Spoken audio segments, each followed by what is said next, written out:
Бобо – най-мързеливият лъв в джунглата.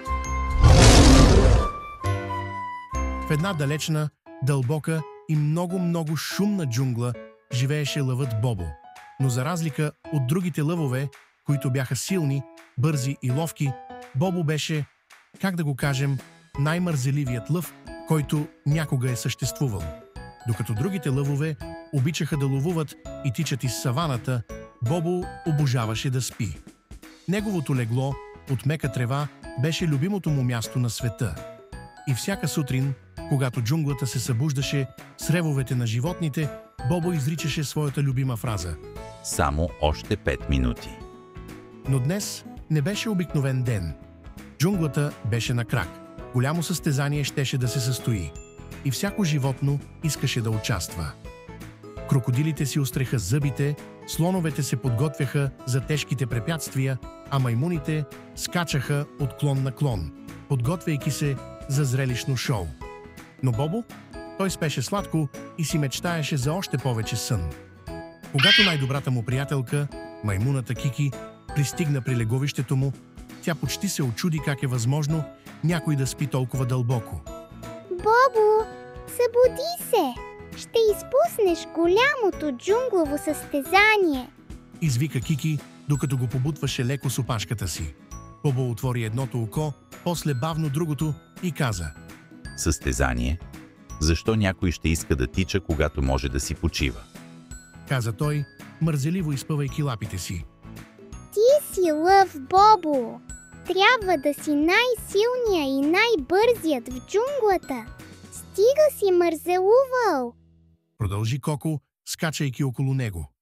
Бобо изведнъж се замисли. Ами ако наистина участвам? Ако спечеля, може би ще има награда. Нещо вкусно за ядене.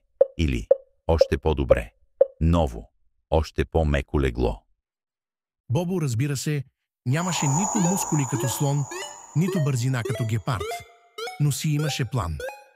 Защо да тичам, като мога да се повозя? Каза си той, усмихвайки се хитро. Той реши да се вози на гърба на носорога Пепи, който беше голям и силен, но не много умен. Пепи, приятелче, какво ще кажеш да ми помогнеш да спечеля състезанието? Попита Бобо, докато лежеше на гърба на носорога.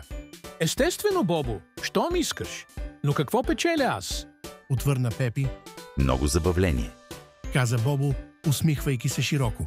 И така, двамата се отправиха към старта на състезанието, без да осъзнават, че ги очакват още много приключения.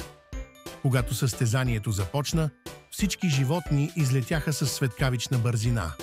Бобо обаче се возеше на Пепи и просто се наслаждаваше на гледката. Докато маймуните се люлееха от клон на клон, а слоновете се мъчеха да преминат през тесните пътеки, Бобо просто седеше и махаше на останалите участници. Той дори имаше време да си подремне, докато Пепи бавно го караше напред. Но когато стигнаха до реката, започнаха истинските трудности. Докато Бобо се возеше на гърба на Пепи и си подремваше, те стигнаха до първото голямо препятствие – водопадът на слоновете. Това не беше обикновен водопад, а такъв, където слонове си правеха ежедневния душ. Водата падаше с такава сила, че можеше да повлече дори най-големите животни.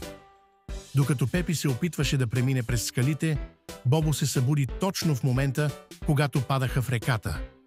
О, не! Пепи, ние летим или падаме? Викна Бобо, паникьосан. Спокойно, Бобо! Аз не знам как да плувам, но съм тежък и ще потънем бързо. Каза Пепи с усмивка. Докато се гмуркаха в студената вода, приятелят им Тото, крокодилът, се появи и ги спаси. Хей, момчета! Вие си правите плувен маратон или просто се опитвате да потънете като камъни? Засмя се Тото, докато ги изкарваше на брега.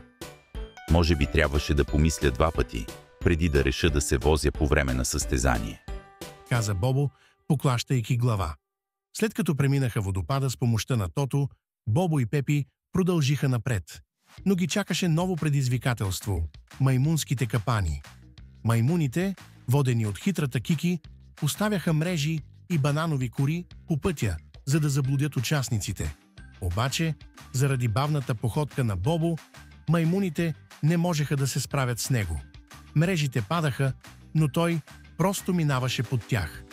Маймуните не можеха да повярват, че Бобо се измъкваше толкова лесно.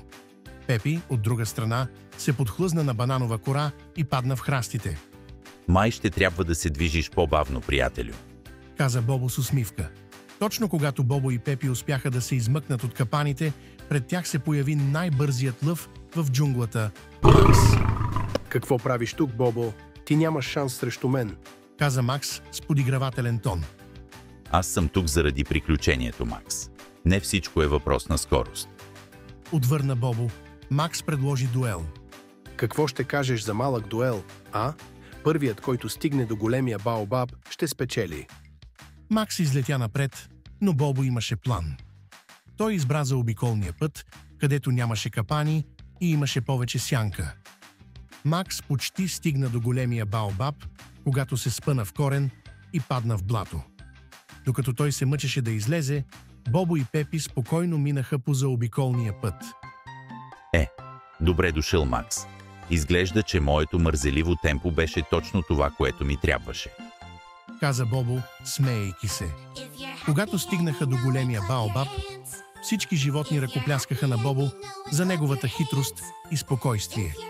След победата, Бобо се върна у дома, където го чакаше най-добрата награда – огромно, меко легло, специално изработено за него.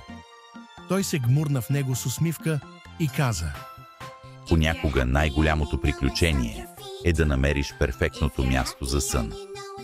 Това, приятели, беше историята на Бобо, най-мързеливият лъв, който с хитрост и спокойствие успя да спечели голямото джунглово състезание.